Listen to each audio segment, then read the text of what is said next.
আমার ভাইরা বাবারা, আমি লক্ষ্য করছি এখনো কারোর মধ্যে ঘুমের ভাব আছে। কিছুক্ষণ সময় আমরা বসবো, এর চেয়ে বেশি সময় দোকানপাটে বসে থাকি না আমরা? কি বলেন, থাকি না? যে জায়গাটা বসছি উত্তম জায়গা, বেহেশতের বাগান, এখানে বসে আমরা নবীর দুরূদ শরীফ পড়বো। ঘুমের ভাব ছেড়ে একটু মনোযোগ দিয়ে প্রেম দিয়ে পড়তে হবে। আমরা এই দুরূদ শরীফটা এমন একটা কাজ আমরা করতেছি। আপনাদেরকে একটা প্রশ্ন করি, যে কাজটা আমরা করি এই কাজটা সবচেয়ে উত্তম না আল্লাহ যেটা করে এটা বেশি উত্তম? সবাই বলে না। আল্লাহ যেটা করে এটা উত্তম বেশি না আমরা তো উত্তম বেশি? তাইলে আমরা নামাজ পড়ি, আল্লাহ নামাজ পড়ে না। আমরা রোজা রাখি, আল্লাহ রোজা। আমরা হজ করি, আল্লাহ হজ। কিন্তু নবীর দুরূদ আল্লাহ কি বলেন পড়েনি। তাহলে আল্লাহ যে কাজটা করে এই কাজটার দাম বেশি না কম? দামি কাজটা আসতে হবে না জোরে হবে? তাইলে মহব্বতে বলুন আল্লাহুম্মা সাল্লি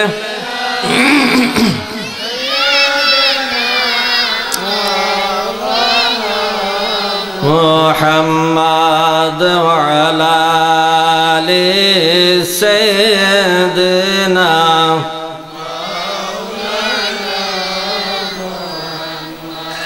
तेरे नस्ले पाक में है बच्चा बच्चा नूर का, तू ही है आइन नूर, तेरा सब घराना नूर का। अल्लाहुम्मा सल्ले अला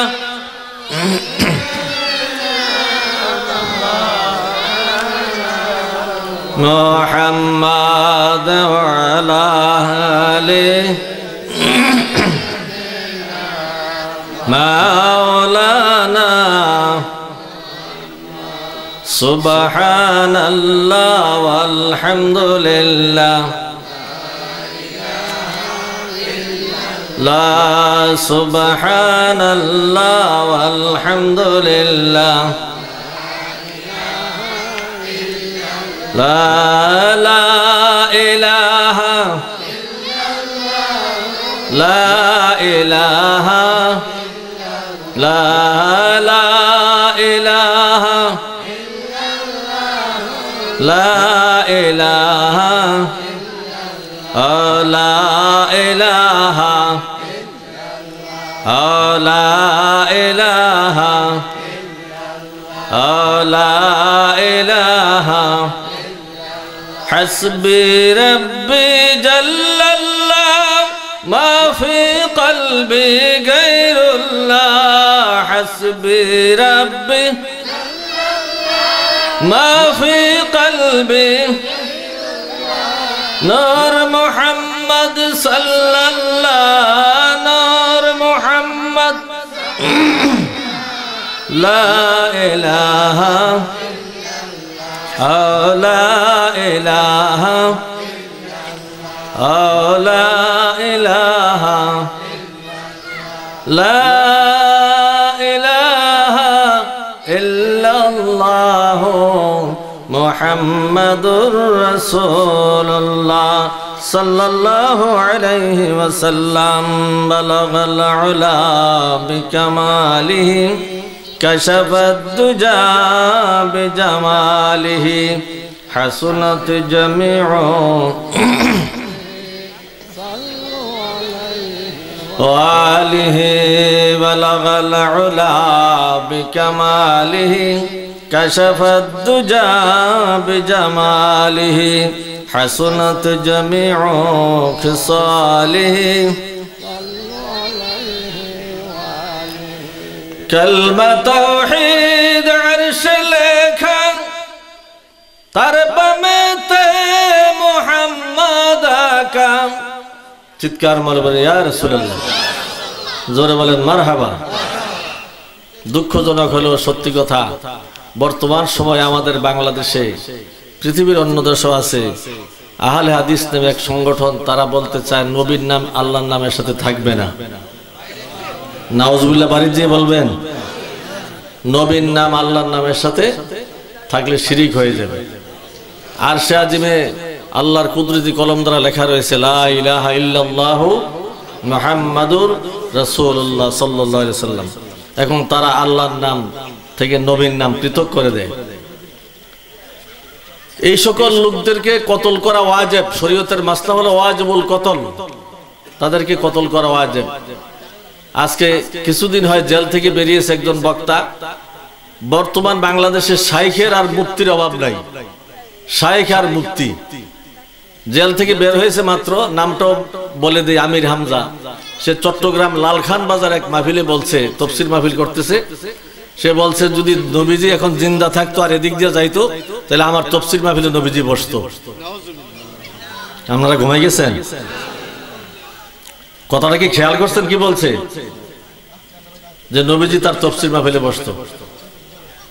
তারপরে নবীজির সিনা চাক হয় নাই, এগুলি মিথ্যা কথা, বাজে কথা। এই ধরনের আলোচনা চলছে বাংলাদেশে।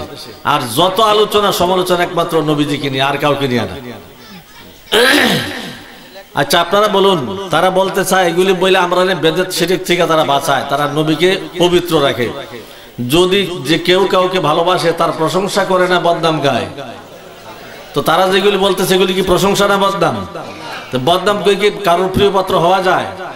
তাইলে তারা এগুলি বলে নবীর দাম বাড়াইতেছে বলতেছে, আসলে কি বাড়াইতেছে? তাইলে যে যাকে ভালোবাসে সবসময় তার প্রশংসাই করবে, এটাই নিয়ম। কিন্তু তারা বলতে চায় যে না, এগুলি বলে আমরা নবীকে নিট এন্ড ক্লিন রাখতেছি, পরিচ্ছন্ন রাখতেছি। নাউজুবিল্লাহ বলেন। কালমা তাওহীদ আরশে লেখা, তার বামেতে মুহাম্মদ আকা, বন্ধুর পাশে বন্ধু বসা, বন্ধুর পাশে বন্ধু বসা, কালমাতে আছে প্রমাণ। আল-উলা বিকামালিহি কাশাফাদ দুজা বিজামালিহি, হাসুনাত জামিউ খিসালিহি, সাল্লু আলাইহি। আসসালাতু ওয়াসসালামু আলাইকা ইয়া রাসূলুল্লাহ, আসসালাতু ওয়াসসালামু আলাইকা ইয়া হাবিবাল্লাহ, আসসালাতু ওয়াসসালামু আলাইকা ইয়া শাফিআল মুযনিবিন, আসসালাতু ওয়াসসালামু আলাইকা ইয়া রাহমাতাল লিল আলামিন। পানিশ্বর দেওবাড়িয়া কেফায়েতুল্লাহ মুন্সিবাড়ির যুবকবৃন্দের উদ্যোগে আয়োজিত 10ম বার্ষিক ঐতিহাসিক সুন্নি মহাসম্মেলনের মোহতারাম সভাপতি জনাব হাজী মোহাম্মদ দয়াগাজী মুন্সি সাহেব, সহসভাপতি জনাব হাজী মোহাম্মদ ফুলমিয়া মুন্সি সাহেব, জনাব মোহাম্মদ আসগর আলী সাহেব, আজকের মাহফিলের মেহমানে আলা, আমাদের সকলের শ্রদ্ধাভাজন ব্যক্তিত্ব, মুফাসসির কুরআন, রাহনুমায়ে শরীয়ত ও তরিকত, হক বাতিলের পার্থক্যকারী মুনাজিরে আজম, বিশিষ্ট লেখক ও গবেষক পীর কামেল হযরতুল আল্লাম হযরত মাওলানা মুফতি নাজিরুল আমিন রেজভী হানাফি কাদরি মাদ্দাজিলুল আলিয়া, রেজভিয়া দরগাহ শরীফ, নেত্রকোনা খলিফা সুবহানিয়া খানদানে আলা হযরত ইউপি ভারত। আজকের মাহফিলের প্রধান বক্তা যিনি আমার পূর্বে আলোচনা করেছেন, হাফেজ কারি হযরত মাওলানা নিজাম বিন সাইদ আল কাদরি সাহেব, বিশেষ বক্তা হযরত মাওলানা ইলিয়াস আত-তাহিরি সাহেব, বিশেষ আকর্ষণ হাফেজ কারি মাওলানা আব্দুল্লাহ আল মুবিন সাহেব, পীরে তরিকত হযরত মাওলানা ফজলুর রহমান আল কাদরি সাহেব, হযরত মাওলানা মাহমুদুল হাসান সাহেব, সার্বিক তত্ত্বাবধানে মোহাম্মদ সুমন মুন্সি মেম্বার সাহেব সহ দিগার উলামা আহলে সুন্নাহ, আমার মুরব্বী বাবারা, যুবক ভাইরা, পর্দার আলে অবস্থানরত মা ও বোনেরা। মাহফিলের প্যান্ডেলের বাইরে আওয়াজ শোনা যায়, আমি অনুরোধ করব আপনারা কাজ করলে নীরবে করেন, আওয়াজ করবেন না, ভিতরে আওয়াজ আসলে সমস্যা হয়। আল্লাহ পাকের দরবারে যে অসংখ্য শুকরিয়া, আজকের এই পবিত্র সময়ে, এই মাসটা আরবি কোন মাস আপনারা জানেন? আরবি কোন মাস? কোন মাস? শাবান মাস। সবাই বলেন কোন মাস? জানা দরকার আছে নি? শাবান মাসের আজকে 8 তারিখ 1445 হিজরি। আজকের এই পবিত্র শাবান মাসে, যেই মাসে পবিত্র শবে বরাত অনুষ্ঠিত হয়, এমন একটা পবিত্র মাসে দীর্ঘ 1 বছর পরে আমরা শাবান মাস পেয়েছি, কি বলেন ঠিক কিনা? এই গত শাবান মাসে অনেকে জীবিত ছিল, আজকে কবরে আছে, এরকম আছে না? আমরা এই পবিত্র শাবান মাসে এমন একটা জায়গায় বসছি যেটার নাম বেহেশতের বাগান, পাশাপাশি এমন একটা বাড়ির কাছাকাছি বসছি যেই বাড়িটা আমাদের সকলের জীবনের শেষ বাড়ি, কি বলেন ঠিক কিনা? এই বাড়িতে আমাদের সকলের আসতে হবে কিনা? এই বাড়িতে আমাদের আপনজন কেউ আছে কিনা? আছে কিনা? যদি থেকে থাকে আমি অনুরোধ করবো আজকের এই মাহফিলে বসে 2 ফোঁটা চোখের পানি ফেলান। আল্লাহ রাসূলের হাদিস শরীফ প্রমাণ করে যদি কোনো মা বাবার নেক সন্তান মা বাবার কথা স্মরণ করে 2 ফোঁটা চোখের পানি ছেড়ে দেয়, আল্লাহ পাকের মায়া লাগে আল্লাহ পাক কবর রাজা মাফ করে দেন। সুবহানাল্লাহ। এই আপনাদের এই এত বড় গোরস্থান, এই গোরস্থানের মধ্যে হাজার হাজার নারী পুরুষ যুবক যুবতী ঘুমিয়ে আছে। এই গোরস্থানের পাশে আমরা বসেছি। আল্লাহ পাক যে আমাদেরকে আসার বসার তৌফিক দিয়েছেন, এই সময়টাকে আল্লাহর রাস্তায় খরচ করার মতো সুযোগ করে দিয়েছেন। আমরা সবাই আসুন সেই মহিয়ান গরিয়ান আল্লাহ জাল্লা শানুর দরবারে শুকরিয়া আদায় করি। উচ্চ আওয়াজে সবাই বলি আলহামদুলিল্লাহ। আওয়াজটা মোটামুটি হয়েছে, তবে উপস্থিতি অনুযায়ী হয় নাই। আর তারা দাঁড়ায় রয়েছে, জায়গা নেই, বসার জায়গা নেই। জায়গা তো এদিকেও আছে, বসলে ভালো হয়, দাঁড়ায় থাকলে খারাপ দেখা যায়। তা আমরা বেহেশতের বাগানে বসছি। আল্লাহ পাক আমাদেরকে ধৈর্য সহকারে আদবের সাথে বসার তৌফিক দান করুক। যতক্ষণ মাহফিল চলবে আপনারা আদব রক্ষা করবেন এবং ধৈর্য সহকারে বসবেন। আমি এই বেশিক্ষণ সময় আপনাদেরকে বিরক্ত করব না, যেহেতু হুজুর অসুস্থ মানুষ, হুজুর এসে যাবেন। এই জন্য আমি কোরআনুল কারীমের সূরা তাকাসুর 30 পারা ওই সূরার শেষ অংশটা ছোট্ট আয়াতে কারিমা তেলাওয়াত করেছি। আল্লাহ রাব্বুল আলামিন আমাদেরকে জানিয়ে দিয়েছেন, বিসমিল্লাহির রহমানির রহিম, সুম্মা লাতুসআলুন্না ইয়াওমাইযিন আনিন নাঈম। আল্লাহ পাক ঘোষণা দিতেছেন যে ওই দিন বলতে কোন দিন? কিয়ামতের দিন, যেদিন মহাপ্রলয় হয়ে আমরা ময়দানে মাহশরে হাজির হব। সেই কিয়ামতের ময়দানে আল্লাহ পাক যত নিয়ামত আমাদেরকে দিয়েছেন, এই নিয়ামত সম্পর্কে আমরা জিজ্ঞাসিত হব, আমাদেরকে জিজ্ঞাসা করা হবে। আল্লাহর নিয়ামত আমরা ভোগ করতেছি কিনা? কি বলেন, করতেছি কিনা? মনে করেন সূর্যের আলো, বাতাস, এই যে জন্মের পর থেকে মৃত্যু পর্যন্ত আমরা ভোগ করতেছি। কেউ কি একদিন বিল দিছেন? বিল দিছেন কেউ? কিন্তু কারেন্টের বিল 1 মাস না দিয়ে 2 মাস গেলে কাইটা দেয়। কিন্তু এই যে বিল না দিয়া মাসের পর মাস, বছরের পর বছর আমরা এই বাতাস ভোগ করতেছি, সূর্যের আলো ভোগ করতেছি, একদিন তো বিলের জন্য আমাদের লাইন কেটে দেয়নি। কি বলে, লাইন কেটে দিছে? তাহলে আল্লাহ পাক কত বড় দয়ালু, কত মহিয়ান গরিয়ান। তো আমরা হাজারো নিয়ামত আল্লাহ পাকের তরফ থেকে পেয়েছি। সবচেয়ে বড় নিয়ামত হলো যেটা নিয়ামতে উজমা, নিয়ামতে কুবরা। আমরা বিনা দরখাস্তে, বিনা প্রার্থনায়, বিনা চাওয়ায় আমরা আখিরি জামানার পয়গম্বর নবী মুহাম্মদুর রাসূলুল্লাহ সাল্লাল্লাহু আলাইহি সাল্লামের উম্মত হয়েছি। আলহামদুলিল্লাহ বলেন। আমরা কেউ দরখাস্ত করি নাই, আমাদেরকে অটোমেটিক বানিয়েছে। আমরা কত ভাগ্যবান, কি বলেন, ভাগ্যবান কিনা? আমরা নিশ্চয়ই ভাগ্যবান, আমরা আখিরি জামানার নবীর উম্মত হয়েছি। আমি গত কয়েকদিন আগে তিরমিজি শরীফের একটা হাদিস শরীফ দেখলাম। কিয়ামতের ময়দানে আদম নবী থেকে শেষ পর্যন্ত কিয়ামত পর্যন্ত যত মানুষ আসছে সবাই তো আমরা কোনো না কোনো নবীর উম্মত। কি বলেন? সমস্ত নবীদের উম্মত মিলিয়ে হাসরের ময়দানে 120 কাতার হবে। কয় কাতার? 120 কাতার। সবচেয়ে আনন্দের কথা হলো 120 কাতারের মধ্যে 80 কাতারে হবে উম্মতে মুহাম্মদী, আর 40 কাতার হবে আদম আলাইহিস সালাম থেকে ঈসা নবী পর্যন্ত বাকি নবীর উম্মতের। সুবহানাল্লাহ, জোরে বলেন। তাহলে আমাদের কাতার কয়টা হবে? 80টা। তাহলে আমরা ওই দিক দিয়ে ফার্স্ট ক্লাসে আছি। কি বলেন? তা আমরা সব দিক দিয়ে ভাগ্যবান, কিন্তু আমাদের কর্ম বেশি ভালো না। কর্ম বেশি। যেই নবীকে আমরা পাইলাম বিনা দরখাস্তে, আমরা সর্বশ্রেষ্ঠ উম্মত। যেই উম্মত কিয়ামতের ময়দানে জান্নাতের মধ্যে কদম রাখার আগে সমস্ত নবীর উম্মতের জন্য জান্নাত হারাম। সুবহানাল্লাহ। এমনকি সমস্ত নবীদের জন্য জান্নাত হারাম যতক্ষণ পর্যন্ত আকা মাওলা মাহবুব খুদা নবী মুহাম্মদুর রাসূলুল্লাহ সাল্লাল্লাহু আলাইহি সাল্লাম কদম মোবারক না রাখবেন জান্নাতে, ততক্ষণ পর্যন্ত সমস্ত নবীদের জন্য জান্নাত হারাম। সুবহানাল্লাহ বলেন। তাহলে আমাদের দাম কত বেশি! আমরা এত দামি নবী পাইয়া এখন নবীর সমালোচনায় লিপ্ত হয়ে গেছি। আসলে এখন সেই এলমুদ্দিনের দরকার, এলমুদ্দিনের মতো একজন আশিক রাসূলের দরকার। যে এলমুদ্দিনের জন্ম হয়েছিল পাকিস্তানের করাচিতে, পাকিস্তানের করাচিতে সেই 1923 সালে তার জন্ম, না 1923 সালের ঘটনা, জন্মার আগেই তখন সে বুঝে সাবালেগ হয়েছে, কাজকর্ম করতে পারে, বাচ্চা মানুষ কাঠমিস্ত্রির কাজ করে। এমন সময় ভারতের এক লোক রাজপাল নামে একটা নবীজির বিরুদ্ধে একটা বই লিখছে, রঙ্গিলা রাসূল, নাউজুবিল্লাহ বলেন। বইয়ের নাম দিছে কি? রঙ্গিলা রাসূল। সারা পৃথিবীতে মানুষ তখন ছিল না, কি বলেন ছিল না? নিশ্চয়ই ছিল, কিন্তু কারোর নজরে পড়ে নাই, কারোর মনে এটা জাগরণ দেয় নাই।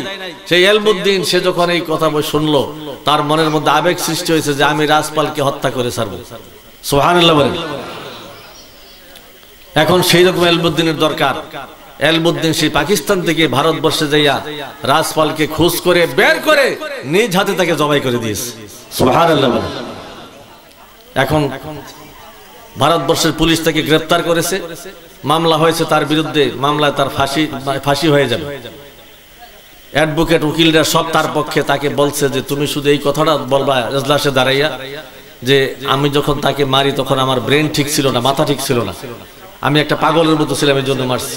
সব উকিলরা তাকে শিখিয়ে দিছে, কিন্তু যখন যে সে এজলাসে উঠছে সে বলতেছে না, আমি স্বজ্ঞানে স্বেচ্ছায় তাকে নিজ হাতে কতল করেছি। সুবহানাল্লাহ।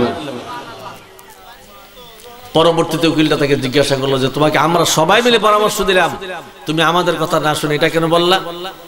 এলমুদ্দিন বলতেছে আমি এই জন্য বলেছি, আমি যখন এজলাসে দাঁড়াইলাম তখন আমি দেখতে পাইলাম মদিনার কামলিওয়ালা নবী আমার পাশে দাঁড়ানো, আমাকে বলতেছে এলমুদ্দিন তুমি আর মিথ্যা কথা বলার দরকার নাই, আমি কামলিওয়ালা তোমার জন্য দাঁড়িয়ে আছি, তুমি যত তাড়াতাড়ি পারো আমার কাছে চলে আসো। এই জন্য এলমুদ্দিন বলেন আমি দুনিয়ার শান্তির, দুনিয়ার পুরস্কারের দরকার নাই, আমার কামলিওয়ালা আমার প্রতি রাজি। এই জন্য আমি নবীর বিরুদ্ধাচরণ করার কারণে তাকে জবাই করে আমি ফাঁসির মালায় নয়, নবীর প্রেমের মালা গলায় পরে আমি বিদায় হয়ে গেলাম। এটার নাম হলো আশিক রাসূল।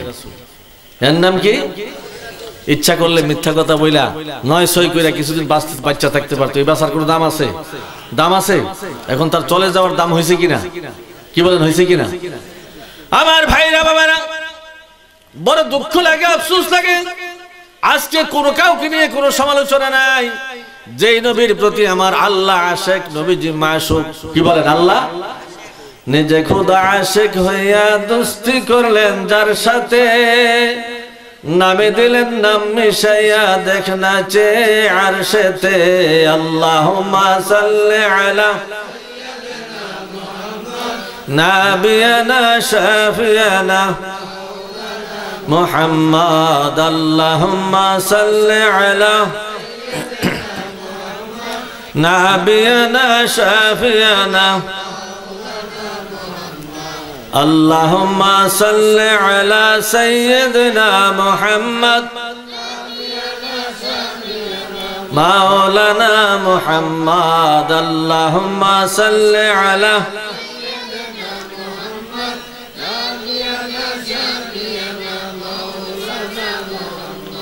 আল্লাহ রাব্বুল আলামিন নবীজির আশিক হইয়া নবীজিকে মাশুক বানাইয়া আশিক মাশুকের খেলার জন্য, আশিক মাশুকের মেলার জন্য মেরাজ শরীফ করাইলেন।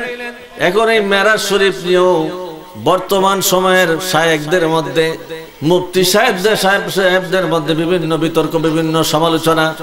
কেউ বলতে চায় নবীজির মেরাজ সশরীরে হয় নাই, স্বপ্ন যুগে হয়েছে, নাউজুবিল্লাহ বলেন। আবার কেউ কেউ বলতে চায় যদিও মেরাজ শরীফে গিয়েছে আল্লাহর সাথে দেখা হয়নি, আল্লাহকে দেখে নাই, নাউজুবিল্লাহ বলেন। আচ্ছা, নবীজির মেরাজ শরীফের জন্য দাওয়াত দিছে কে? জোরে বলেন, কে দাওয়াত দিছে? আল্লাহ দাওয়াত দিয়া নবীজির নিয়ে আল্লাহ লুকাই দিছে, এরকম না অবস্থাটা? দাওয়াত দিয়ে নিয়ে নবীজির রাইখান আল্লাহ লুকাই গেছে। আজকে যদি অলিবে আমার দাওয়াত দেন, অলিবে বাড়িতে না থাকতো, আমি কি এখানে থাকতাম?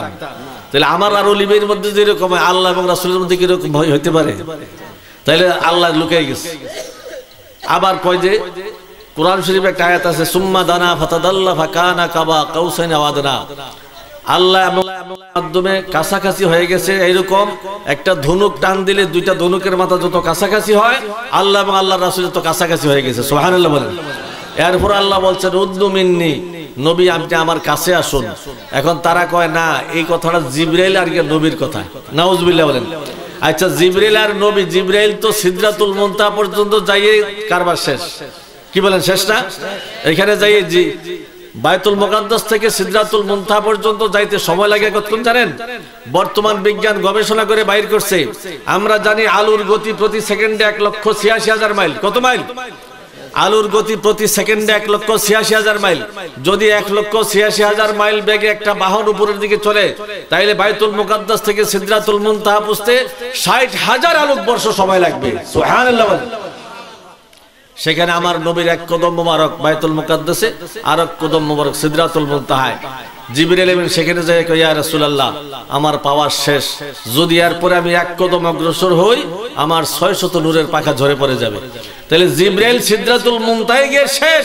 এখন তারা কয় এটা জিবরাইল আর নবীর কথা, কিন্তু জিবরাইল তো ওই পর্যন্ত পৌঁছতে পারে নাই, নবী তো ওই জায়গায় পৌঁছেছে যেটাকে বলা হয় লা মাকান, যেখানে মাবুদ আছে আবদ নাই, যেখানে খালেক আছে মাখলুক নাই। সুবহানাল্লাহ। সেই লা মাকানে পৌঁছেছেন। এখন কয় এটা জিবরাইলের কথা। তাহলে তারা পাগল হয়ে গেছে না? কি বলেন, পাগল হয়ে গেছে না? নবীজির মেরাজটা 3 ভাবে হয়েছে, 3টা ভাগে। কয় ভাগে? একটা হলো বাইতুল্লাহ শরীফ থেকে বাইতুল মুকাদ্দাস। আমরা জানি তাফসীরে রুহুল বায়ানের মধ্যে কাফ হা ইয়া আইন সাদ কথা বলতে অন্যদিকে চলে যাওয়া লাগে। নবীজি কোরআন শরীফের মধ্যে অনেকগুলি সূরার প্রথম দিয়ে অক্ষর আছে, শুধু অক্ষর, এগুলিকে হরফে মুকাত্তাআত বলা হয়, বিচ্ছিন্ন বর্ণ। এরকম অনেকগুলি সূরার প্রথম দিয়ে আছে। তো এক সূরার প্রথম দিয়ে, সূরা মরিয়মের প্রথম দিয়ে আছে কাফ হা ইয়া আইন সাদ।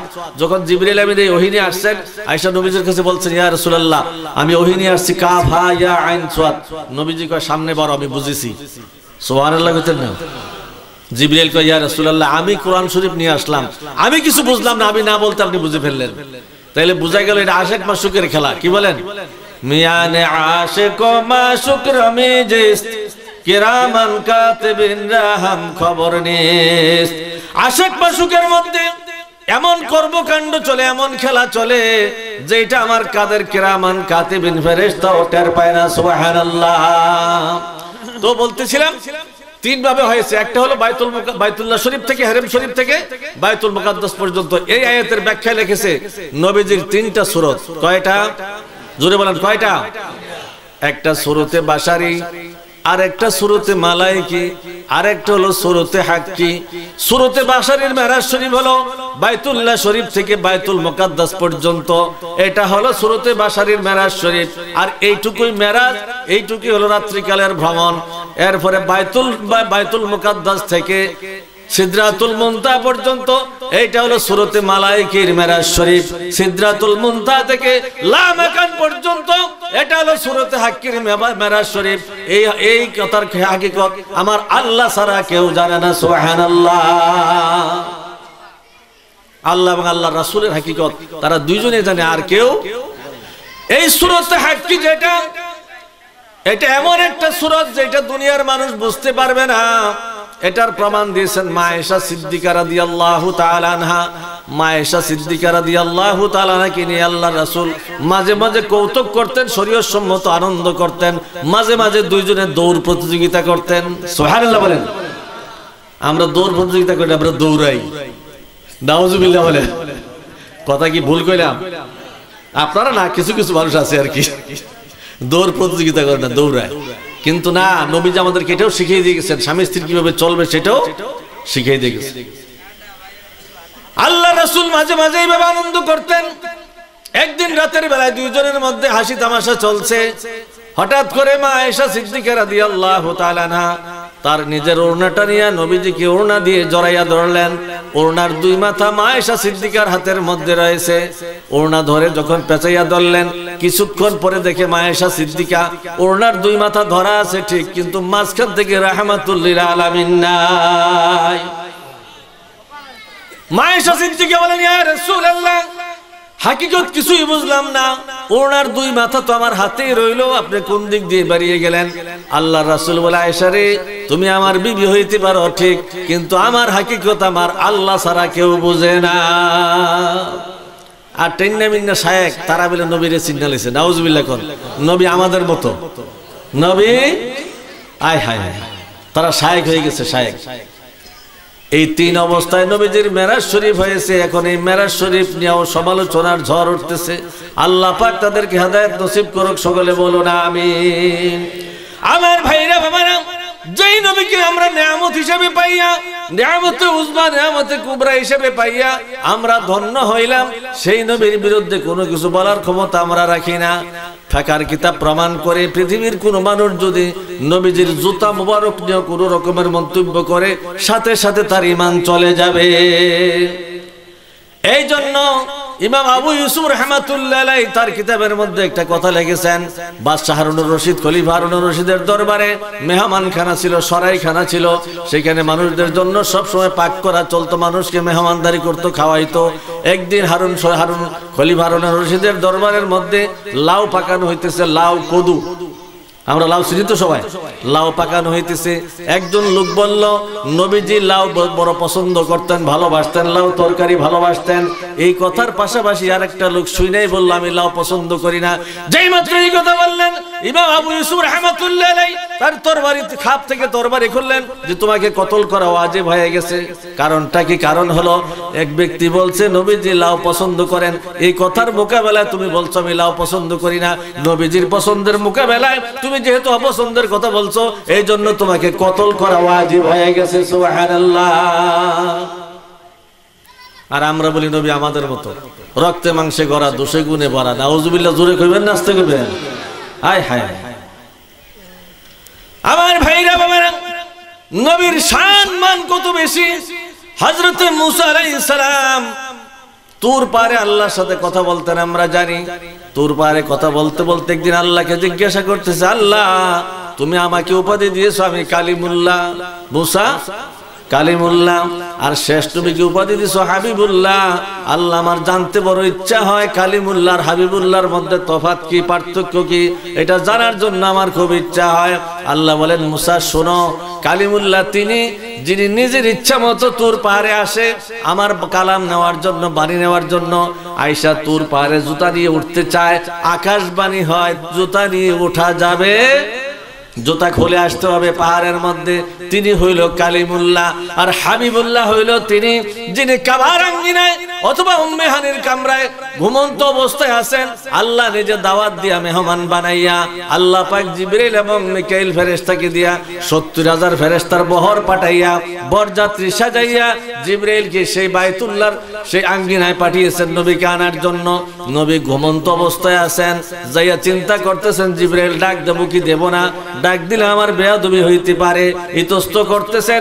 এই সময় আকাশবাণী হয়েছে, আল্লাহ ডাক দিয়ে বলেন, জিবরাইল তুমি কি অপেক্ষা করতেছো? কাব্বিল কদমাইহি, তুমি আমার বন্ধু নবীর 2 কদম মোবারকে চুমা খাও, আমার বন্ধু জাগ্রত হয়ে যাবে। সুবহানাল্লাহ। জিবরাইল ফেরেশতা সমস্ত ফেরেশতাদের সর্দার, শুধু সর্দার না, আদম নবী থেকে আমাদের নবী পর্যন্ত সমস্ত নবীদের মেসেঞ্জার, সংবাদবাহক। সুবহানাল্লাহ বলেন।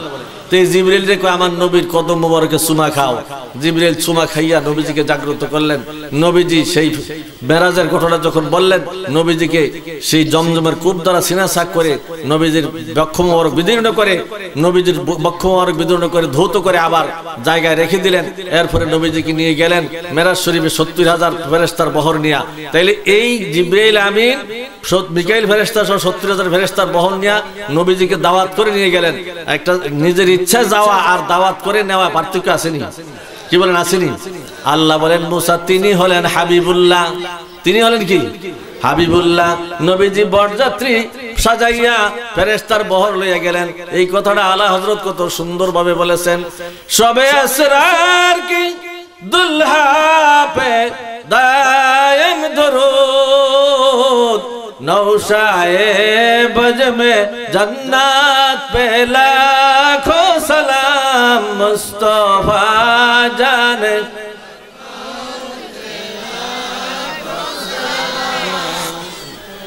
शम्ए बज में।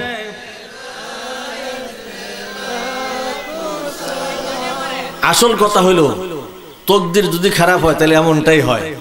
নবীজি আবু জাহেল, আবু লাহাব, উতবা, সাইবা তাদেরকে দ্বীনের ব্যাপারে কম চেষ্টা করছে। কি বলেন, কম চেষ্টা করছে? আবু তালেব নবীজির চাচা,